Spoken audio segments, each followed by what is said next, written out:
Hi guys. So today we'll be starting with behavioral design pattern. So this is also very important from interview perspective, and they can ask you to explain some of the behavioral design patterns. So in this video, I will be explaining about one of the important design pattern which is implemented in the real-time project, and it is strategy design pattern. So from the name itself, you will get to know that strategy means you are creating one strategy, okay, so that a user or some other can implement that particular interface or that particular product, and then they can use it. So it is actually the change in behavior which is happening at runtime. Okay, so that's why the name is behavioral design pattern. So this is the design pattern which has been implemented in such a way that there needs to be a strategy implemented with the help of which you are changing the behavior of the application at runtime. That is strategy design pattern. Okay, so let me show you. I've created one small PPT for you so that you can just try to understand it from the deep within.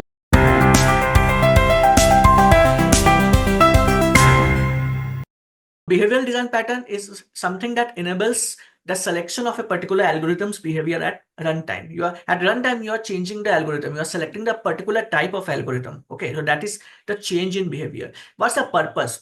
The purpose is simply to define a family of algorithms which encapsulates each other and make them interchangeable. Okay, so there can be one type and we can interchange it with another type. Okay, there may be a chance that the same type of code has been duplicating across multiple classes. Okay, and we don't want to inherit or we don't want to override the same feature that the base class or the super class is having. Okay, so let me tell you with the help of example. So let's suppose I'm taking one example over here. Okay, so let's suppose there is a base class. Okay, so there is a base class over here. Base class is having one method over here. Let's suppose the method is m or test. Okay, test method is present within the base class. Now I'm having certain other classes which extends the property of this base class.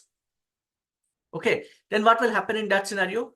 When certain class extend the property of base class, that means it is inheriting its property, and then we will be overriding this test method. Okay, it will be having overridden test method. It is also having inherent overridden test method. So till here it is fine. But what happen if this implemented classes doesn't want to override the same functionality which the base class or super class is having? It is having their own logic, and this is also having their own logic. Okay, A and B are having their own logic. So what will happen in that scenario? There can be a chance. So there can be a chance that these two classes have the same logic present within the test method. Okay.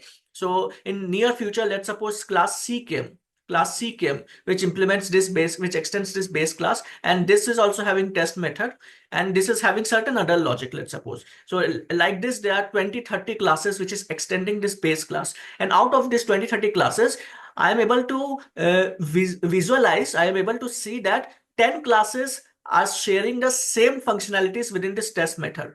Okay, so 30 classes are there.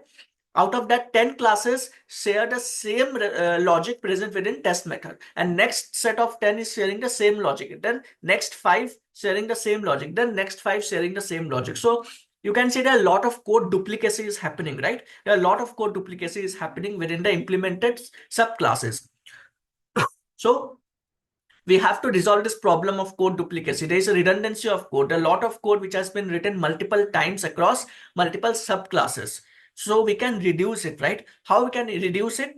So basically we have to change the behavior at runtime. So in that scenario, we have to proceed ahead with strategy design pattern. So here we have to make a strategy in such a way that we don't have to re-implement the same written code which is written originally again and again. We don't need to duplicate it. So what we can do in that scenario? So there is a step-by-step process that we have to understand. Okay, so let's go into that and let's try to understand what are the steps required to implement behavioral design pattern and specifically strategy design pattern. So let me erase this. This is the purpose basically. So what is the purpose? So when there are multiple duplicate code across classes which are not there in the base class, then we have to move ahead with strategy design pattern. Okay, so that means multiple related classes which are differing in their behaviors, then strategy design pattern is useful to use. Okay. Then these are the steps we need to follow for implementing strategy design pattern. Okay, the first step is define a common interface. Okay, so if you observe it closely, we have to define one common interface. Okay, and then that interface will have certain abstract method, and that abstract methods needs to be implemented across the classes. Okay, so that there is a proper synchronization among all the classes. Okay, and then for all supported algorithm, there will be a common interface. Okay, and then the second step will be we have to implement a strategy interface with specific algorithm. So we have defined a common interface for all supported algorithm. Then we have to implement that strategy interface. So first we have to, so we had created, what mistake we were doing? We were creating the class. Okay. So at later point of time, if suppose there are n number of classes coming, then the duplicacy may happen. So to reduce that duplicacy, we will be creating the interface first. Okay, then that interface will be having certain implemented classes. Okay, so that interface will be having some implemented classes that is called concrete strategies. Okay, so first we have to define a common interface, which is a strategy interface. Okay, and then we have to implement that strategy interface to create concrete strategy classes. So we have to create strategy classes basically, because it's implementing strategy interface. That's why it is called concrete strategy classes. So this is the second step. And third step is maintain a reference to this strategy object. So strategy object is already getting created. Okay, so we have to maintain the strategy. We have to maintain the reference to that strategy object, and we have to allow changing the strategy dynamically. Okay, so we have to allow changing the strategy dynamically. So I will be explaining with the help of code, don't worry. So we'll get the idea. So what does it actually mean? So basically we have to change the behavior at runtime. Okay, so how to change the behavior at runtime? For that, we need to create one context class basically. So first step was we have to create the interface, which is called strategy interface. Then we have to create the implementation classes, like concrete strategy implementation classes, which will implement this strategy interface. And then we have to create one context class. This context class will be there. Okay, this context class will be having has a relationship with this strategy interface. Okay, so if I take an example, so it can have driving. Let's suppose I'm taking example of driving. So this particular strategy will have driving strategy. Okay, it will having driving strategy. So driving strategy interface is there. So what context class we can create, which will be having a relationship with this driving strategy. So for that, we can, the thing which is coming onto my mind is vehicle. Okay, so vehicle basically has a driving strategy. You will maintain a proper driving strategy to drive a vehicle, right? You can't take vehicle to drive anywhere. Okay, so if you are going to hilly areas, there is specific set of vehicles that you have to use. If you want to go to the international world, there is a different set of vehicles, like sports car you have to use. Means basically you can use for speedy driving. Okay, so basically if you are a sports person, then sports car you have to use. If you are a normal passenger, then normal car like Maruti Suzuki, those things you have, those type of cars you can use. So for different type of person and different location, the vehicle strategy is being changing over there. So behavior of vehicle is getting changed at runtime. That's why it is called strategy design pattern. Okay. So the driving strategy will differ from vehicle to vehicle. That's why vehicle has a relationship with driving strategy interface. So vehicle has a driving strategy. Okay. So it's a composition, aggregation and composition. If you have gone through it, you will be able to understand. Okay, so if you don't know about this aggregation composition concept, you can let me know. I will let you know like what are the type of relationship between the classes available. Okay, so there are three types of relationship. One is has a relationship, then is a relationship, then uses a relationship. Okay, so if you want video on this, do let me know in the comment box. I will create a video specific to the relationship between the classes. So as of now, stick to this design pattern. So these are the three steps that we have to implement to follow strategy design pattern. Okay, so let me tell you with the help of code to how to implement strategy design pattern with real world example, so that you will get a clear idea on this. So use cases, I have taken example of payment processing. So what type of example is coming into your mind with respect to payment processing? There can be a payment with respect to debit card, credit card, PayPal, Bitcoin. There can be multiple ways of doing the payment, right? So there may be certain set of users which are using those credit card, debit card, Bitcoin, PayPal. Okay, so that way we have to create a behavior change of the payment. Like if you want to make use of credit card, in which scenarios you can make use of credit card, okay? Then there will be certain set of user who want to use debit card in certain scenarios. So that behavior is depicted at runtime when it is actually getting used, okay? So that behavior we will be putting it across in the form of a UML diagram. So let's understand a UML diagram first. Okay, so this is the UML diagram which has been dedicated for you. So what is happening over here? We have to create one interface. So that is a payment strategy interface which I've created, and it is having one abstract method. So payment strategy, we have to start. That is an interface basically. It is having one abstract method called pay method. Okay, so here you can see there are multiple types of concrete strategy classes which is implementing this strategy interface. So this is a strategy interface called as payment strategy, and then there are 4 concrete strategy classes implementing the strategy interface. Like debit card strategy, this is one of the strategy we are using to make the payment. Second strategy is credit card. Third is through PayPal. If you are making some international client dealing, so their PayPal will be used for foreign exchange, for foreign international client transaction. Then Bitcoin also you are trying to, with the help of, let's suppose you are taking the Bitcoin address and you are transferring Bitcoins. So that is also a way of payment. So there are 4 kind of payment basically. Okay. So these are the strategies. Then there is one user layer. Okay. So this is one class, user class, which is has a relationship with the payment. So user will be thinking of the strategy, like how to make the payment. Who will think of it? Who will be using these payment strategies? User only, right? So user will think of a particular payment strategy in particular places, and then they will be making use of it. Let's suppose the person is going for shopping from amazon.in, so it's from India. Okay, so we have to make use of debit card or credit card. Okay, so we generally don't use Bitcoin and PayPal. If you want to buy something which is present outside of India, so basically we will be making use of PayPal.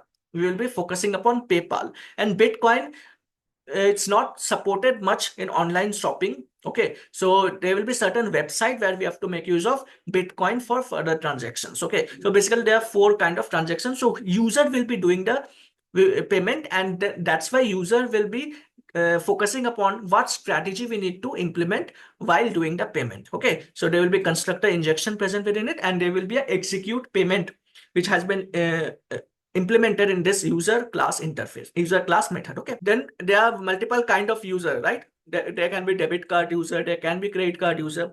So there can be people those who are using all. Okay, so I'm not considering that scenario. I'm simply, to make it simple for you to understand, I'm considering that like there are 3 type of user: debit card user or credit card user or PayPal user. Okay, so there are 3 kind of users. So we have to implement this. So how will you go for it?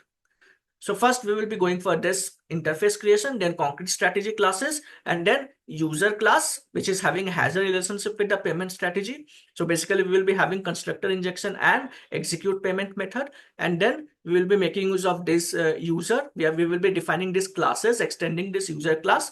And then from the driver code or from the client code, we will be passing the user details.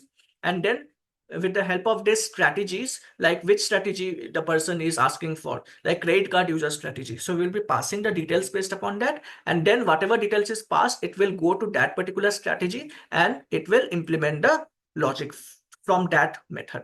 So let me show you through code, then you will be getting the better perspective, like how can we implement this particular concept through code. Okay, so let me share my screen. Created one interface called payment strategy. Okay, so here I have created one abstract method, pay.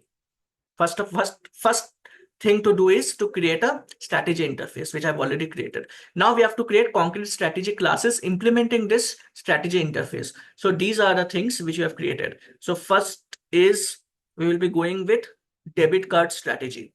So here in this, it's having card number, card holder name, CVV, expiry date. Okay. Then we have created constructor. This is called constructor injection basically. And then we are overriding the method of the interface, which is pay method. and we are passing the amount over here, like how much amount you want to pay through debit card. So that amount we need to pass over here, and then it will be shown like this amount transaction has been done. You can write the business logic over here, the sum and all those things, it's fine. But as of now, I am showing you how strategy design pattern is working. Okay, so debit card strategy is implemented, then credit card strategy is there. Same way, same things have been there. Constructor injection, then pay method is being there. Then we have to make use of PayPal strategy. So PayPal strategy is done through email and password. So constructor injection is being there and it's taking email password. Then pay method is there, and then Bitcoin strategy is there. It is accepting Bitcoin address. It doesn't have those CVV expiry date, those things. So all are having different strategies only for payment purpose. That's why it is making use of strategy design pattern. Okay, we are ultimately doing one thing only. The goal is same, to do the payment, but the way is different. So that's why the behaviors are getting changed at runtime. That's why we are making use of strategy design pattern over here. Okay, so rest all things are same. So now the next thing is we have to create one class which is implementing that strategy interfaces. So that one is done. Then we have to focus upon hazard relationship wala class. So which class is having hazard relationship wala class?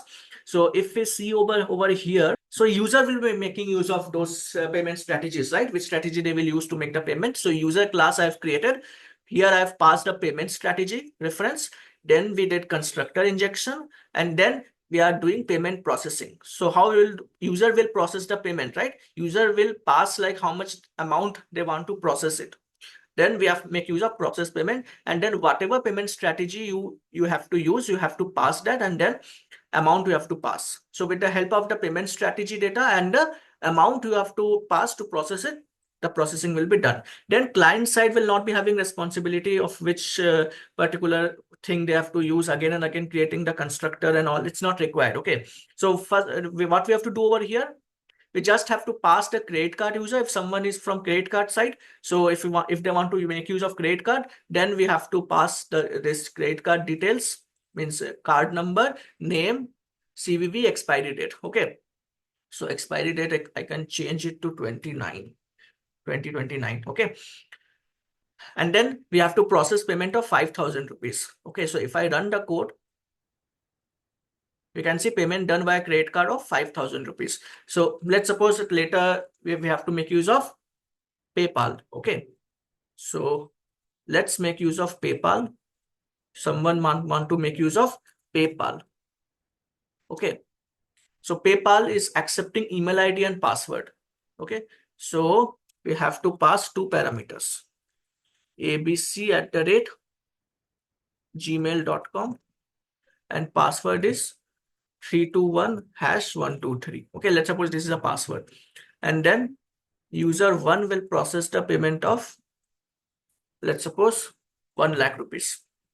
Okay, so now if I run the code, here you can see payment done via PayPal. Okay, so it's a PayPal user. So for PayPal, it is accepting email ID and password, and after giving the email ID and password, it is processing the payment of 1 lakh. So user will process the payment of 1 lakh rupees. So how it is happening inside, that is abstraction. Okay, and internally it is just client needs to pass the amount and the details required to process that particular amount. So if you do the transaction at that point of time, what particular thing is being asked from the UI side? So UI is basically asking you all the details required for doing the particular transaction. If you are selecting credit card, then these details will be asked, so like card number, CVV expiry, those things. If you are opting for payment PayPal, then they will be asking email ID, password. If you're opting for net banking, then net banking username, password. If you are opting for UPI, then UPI ID they can ask. So for different strategies of payment, different type of things they may ask you. Okay, so particular to that, we will be passing the details. So same way we are doing over here. So we'll be passing the details pertaining to the way of payment you are opting for, and then it will process the payment accordingly. Okay, so I hope you have got the concept. So if you want, you can make use of Bitcoin as well. So there is third user. Okay, those who want to make use of Bitcoin to make the payment, Bitcoin user. So here Bitcoin address will be passed. So like some address is there. Some address is there. There is a Bitcoin, it's a big Bitcoin address. And then how much amount? Let's suppose it's a black money. So let's suppose 1 crore is being passed. So I'm taking one example like that. Okay. So user 2 will be passed over here. Then if I run it, yeah. So this much amount of money is being done with the payment through Bitcoin. Okay. I hope you got a clarity like how strategy design pattern is being worked upon. Okay. So this is the way to implement strategy design pattern. So what are the benefits of using strategy design pattern? Okay. So if we understand the benefit, like there is a huge flexibility. We can easily switch between different payment method. It's very easy to switch, right? Initial level of understanding becomes little bit, it will take some time, but if you focus on it, if you practice it 1 or 2 days, you will get an idea like, yes, this way we have to implement. So flexibility wise, it's very much simple. We can easily switch from one payment to another. Let's suppose after 5 years, some other thing come. Okay, some other way of payment come. So we don't need to change much in the logic. Okay, so we need to pass the details. We need to just add one implementation classes and that's it. Okay, your work is done. So not that much change in logic will be required. Okay, then extensibility. So we can add new payment method without changing the existing code. Then separation of concern is there. Payment logic is separated from the main application logic. So there is a layer of abstraction provided and client will not be able to understand like how this payment is happening. So payment logic, actual payment logic is separated from the client logic.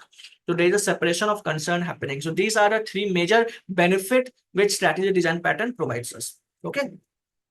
So advantage, disadvantage, you have to understand every design pattern has certain pros and cons, right? So these are the advantages with respect to strategy design pattern. First is simplifies the addition of new payment method. Anytime you can add new payment method, there will be no issue.